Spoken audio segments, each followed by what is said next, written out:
Suatu hari Mimi di rumah sendirian, dia berkebun sambil menanam tumbuhan.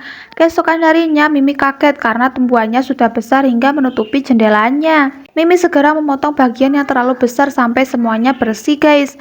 Tapi keesokan harinya saat membuka jendela, Mimi kaget lagi karena tanamannya cepat besar dan menutupi jendelanya. Kejadian itu berulang setiap harinya sampai suatu hari kebun Mimi bersih sekali, tumbuhannya belum berkembang. Dia menyelidiki keluar lalu bertemu makhluk yang sangat besar.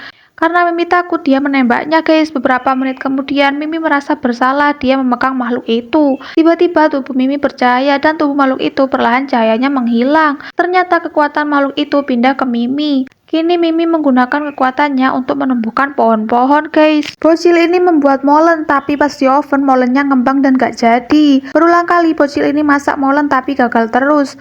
Bocil ini marah lalu memukuli alat ovennya. Tiba-tiba oven itu jadi hidup guys. Bocil ini ketakutan, si oven mengambil topi koki lalu dia mulai memasak molen.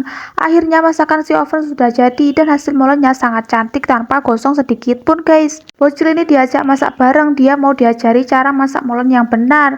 Step by step bocil ini mulai bisa guys. Beberapa saat kemudian bocil ini memasukkan adonan molennya. Akhirnya hasil dari masakannya bentuknya bagus, gak kosong lagi.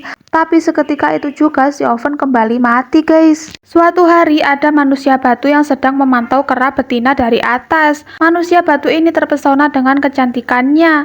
Tapi dari kejauhan ada seorang pria pemburu yang mau menangkap hewan di hutan. Manusia batu ini mengajak si kera betina ke tempat yang aman, tapi saat tangannya disentuh seketika itu juga tangannya retak. Alhasil mereka ketahuan si pemburu. Mereka berlari meski pada akhirnya mereka kena serang yang membuat kera betina terluka dan pingsan. Manusia batu ini marah lalu melawan pemburu itu. Saking kuatnya mereka belum ada yang kalah guys.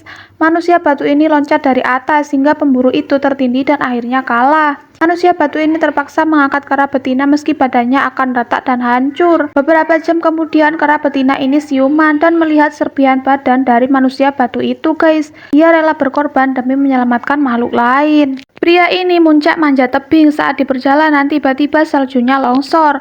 Tapi pria ini bisa terbang sampai atas guys. Ketika di atas pria ini bermain sama domba kecil. Tapi seketika dia diseruduk oleh induknya. Pria ini naik kembali karena ingin mencapai puncak yang tengah. Dia nyamar jadi manusia salju tapi tetap ketahuan. Pria ini dilempar ke bawah lagi guys. Dia melakukan segala cara dengan berbagai alatnya untuk sampai ke ujung puncaknya. Tapi si induk domba itu kuat sekali hingga pria ini membawa pesawat meriam untuk menyerang si domba. Serangan demi serangan domba ini masih kuat sampai di serangannya terakhir mereka saling seruduk yang berakhir si domba kalah dan anaknya kena tindih. Domba kecil terpental ke ujung, tiba-tiba tebingnya retak mau jatuh. Pria ini segera menolongnya tapi talinya nggak kuat meski ditarik si domba. Alhasil mereka jatuh bareng dan meluncur ke bawah. Tapi dengan kejadian itu pria ini sampai di tempat yang ia tuju dan akhirnya pria dan si domba rukun guys. Kepiting ini lagi main sendirian di pantai. Dari kejauhan karena mata kepiting ini minus, dia seperti melihat ada kepiting lain. Saat dihampiri ternyata itu timba berisi pasir. Dia melihat lagi sesuatu yang berwarna merah dan ternyata itu radio yang membuatnya kesetrum guys. Kepiting ini nggak putus asa, dia menghampiri lagi benda yang berwarna merah dan ternyata itu peluit. Kejadian itu terus berulang, apapun yang berwarna merah, kepiting ini selalu berusaha mendekatinya. Padahal itu hanya sebuah benda guys. Suatu hari si kepiting berada di sebuah tempat, dia mendekati sesuatu yang berwarna merah. Saat dia capit ternyata itu manusia gemuk. Kepiting ini terlempar jauh hingga ke dalam lautan. Dia sedih dan berpasrah. Tiba-tiba ada yang memanggilnya dari belakang. Kali ini yang memanggil adalah kepiting asli guys. Mereka bahagia hidup bersama. Tapi akhirnya mereka dijadikan masakan guys. Sungguh kasihan. Nenek ini sedang mengamati bunga cantik yang bergoyang guys. Tapi tiba-tiba ada seorang pria jahil yang menginjak bunga itu hingga mati. Lalu dia mengambil kacamata si nenek. Nenek ini gak diam saja, dia cari cara buat ngerjain pria itu. Saat pria ini jalan, dia ngelihat ada bunga, lalu dia putar balik dan menginjak bunga itu. Tapi tiba-tiba dirinya meledak menjadi abu guys. Rencana nenek ini berhasil, si nenek langsung mengambil kacamatanya. Kemudian mengambil abu pria itu untuk dijadikan pupuk tanamannya.